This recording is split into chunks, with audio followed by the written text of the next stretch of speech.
Welcome to the channel YK star chemistry. आज हमारा जो टॉपिक है वो है variations of Gibbs free energy with temperature and pressure. कि टेम्परेचर और प्रेशर के साथ जो गिब्स फ्री एनर्जी है उसके अंदर क्या वेरिएशंस आती हैं, तो उसको हम आज स्टडी करेंगे। तो हमें पता है कि जो गिब्स फ्री एनर्जी है उसको फार्मूला जिससे रिलेशन है जो फार्मूले का वो है G is equal to H minus के TS।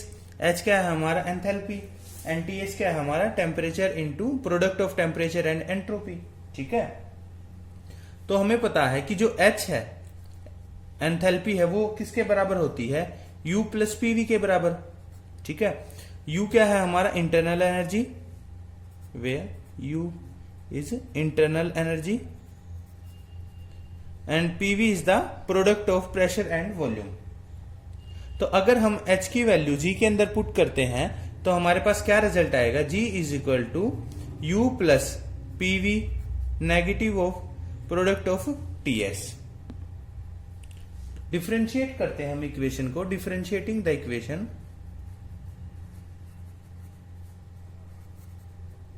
Differentiating the equation.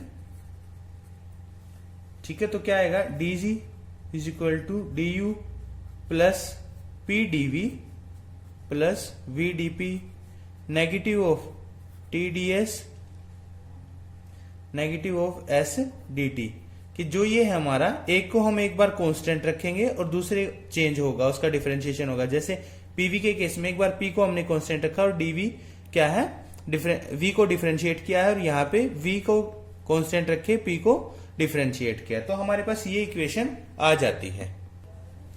From first law of thermodynamics, from first law of thermodynamics हमें पता है dq is equal to du plus pdv। ठीक है, ये हमने पढ़ा है फर्स्ट लॉ के अंदर। और हमें पता है कि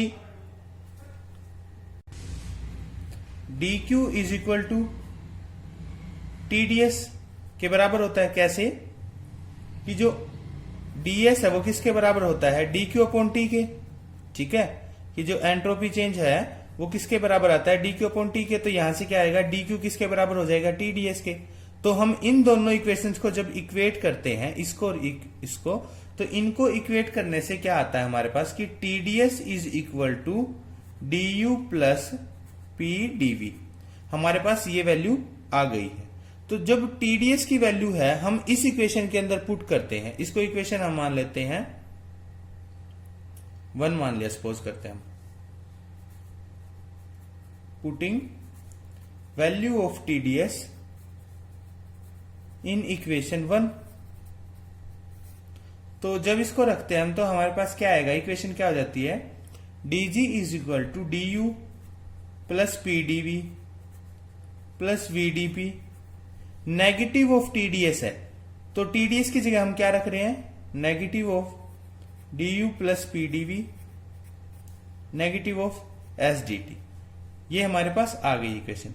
जब हम ब्रैकेट को ओपन करते हैं तो क्या हो जाएगा, यहां पे du plus pdv plus vdp negative of du negative of pdv negative of sdt।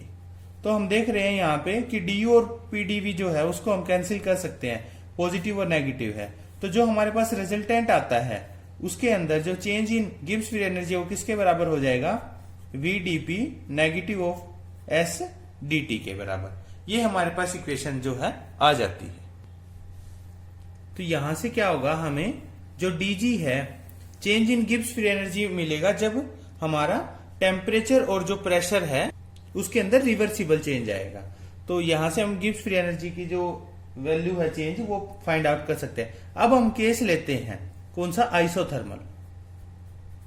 कि हमने आइसोथर्मल केस लिया है, इसको हम इक्वेशन को नाम दे देते हैं इक्वेशन 2। तो आइसोथर्मल केस में क्या होगा, जो dt है चेंज इन टेम्परेचर क्या हो जाएगा, 0 हो जाएगा। तो उस दौरान जो इक्वेशन है ये इक्वेशन 2 क्या हो जाएगी, dg at constant temperature is equal to V D P, because जो dt है वो चेंज जीरो है, तो 0 इंटू एस जीरो हो जाएगा। तो dg at constant temperature is equal to V D P and dg upon dp at constant temperature is equal to v। तो यहां से हमें ये एक और जो रिलेशन है वो मिल गया है। अब हम क्या करते हैं, जब प्रेशर कांस्टेंट होगा तो उस दौरान क्या होगी, dg की जो वैल्यू है वो कैसे चेंज करेगा, तो वो देखते हैं। फॉर आइसोबारिक कंडीशन, तो आइसोबारिक में क्या होगा, चेंज इन प्रेशर कैसे हो जाएगा, जीरो हो जाएगा। ठीक है, तो इसको हम इक्वेशन 2 में जब रखते हैं तो क्या आएगा हमारे पास equation, dg at constant pressure is equal to vdp की जगह क्या आ जाएगा, zero, negative of S dt। तो यहां से हमारे पास आएगा dg upon dt at constant pressure is equal to negative of S. तो ये किसके बराबर आ गया है, change in negative change in entropy के बराबर हमारे पास वैल्यू है वो आ गई है। इसके बाद हम क्या है, एक केस को स्टडी करेंगे। हम चेंज जो केस है वो क्या है हमारा, कि हम change of Gibbs free energy find out करेंगे for a finite process under isothermal condition, कि आइसोथर्मल कंडीशन के अंदर कोई हमारा जो प्रोसेस है, फंक्शन हम उसको कैरी आउट करवा रहे हैं, तो जो चेंज होगा गिब्स फ्री एनर्जी में उसकी वैल्यू क्या आएगी। तो देखते हैं उसको। Change of Gibbs free energy for a finite process under isothermal condition.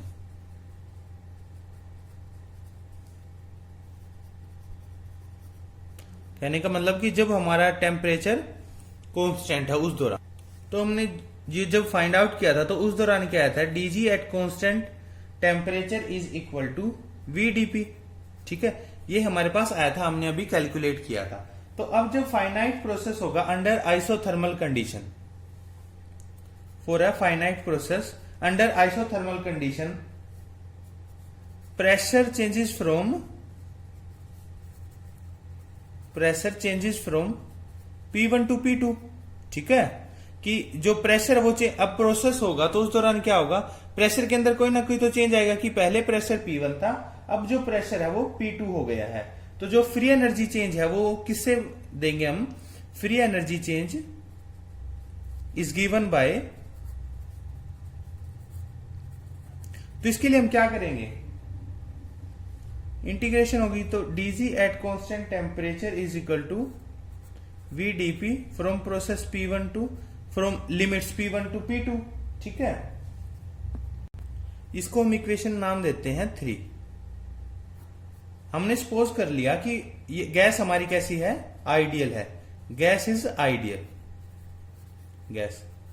तो जो इसके लिए हम पीवी किसके बराबर होगा, nRT के, PV is equal to nRT for n mole of gas. अब हमें v है, v की जगह वैल्यू पुट करनी है, तो v किसके बराबर हो जाएगा, v is equal to nRT upon p। ठीक है, अब क्या होगा, हम substituting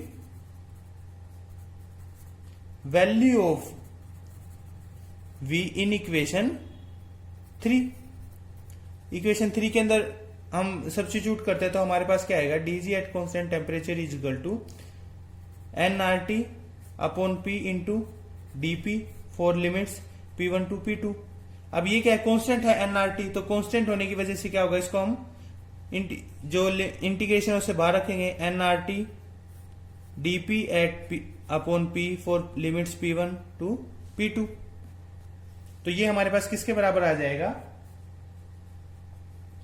nRT ln of P2 upon P1 के बराबर आ गया हमारा।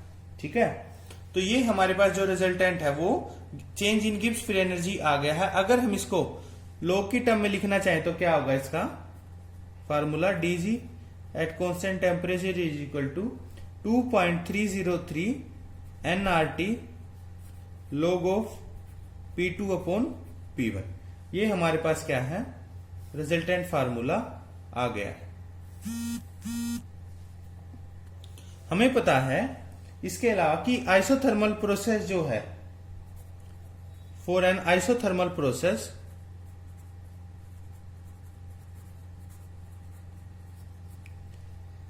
P1 V1 is equal to P2 V2 होता है। ठीक है, ये हमें पता है कि आइसोथर्मल प्रोसेस के लिए P1 is equal to P2 है। तो इस केस में हम P2 अपॉन P1 की जगह वैल्यू वॉल्यूम को सब्स्टिट्यूट करना चाहे तो क्या होगा, P2 upon P1 is equal to V1 upon V2।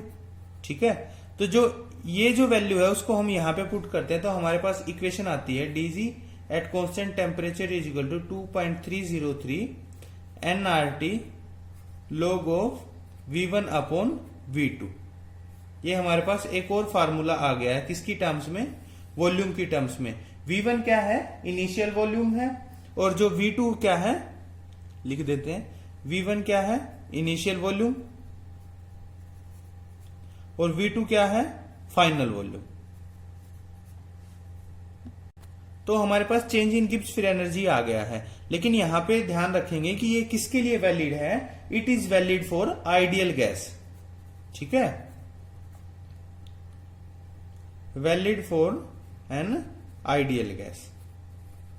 तो इस तरीके से हमने गिब्स फ्री एनर्जी का जो चेंज है टेम्परेचर और प्रेशर, टेम्परेचर और वॉल्यूम के साथ कैसे कि टेम्परेचर और प्रेशर के साथ जो आपके गिब्स फ्री एनर्जी है वो कैसे चेंज हो रही है, और हमने एक फाइनाइट प्रोसेस, ठीक है, अंडर आइसोथर्मल कंडीशन है, उसको भी स्टडी कर लिया है। Thank you.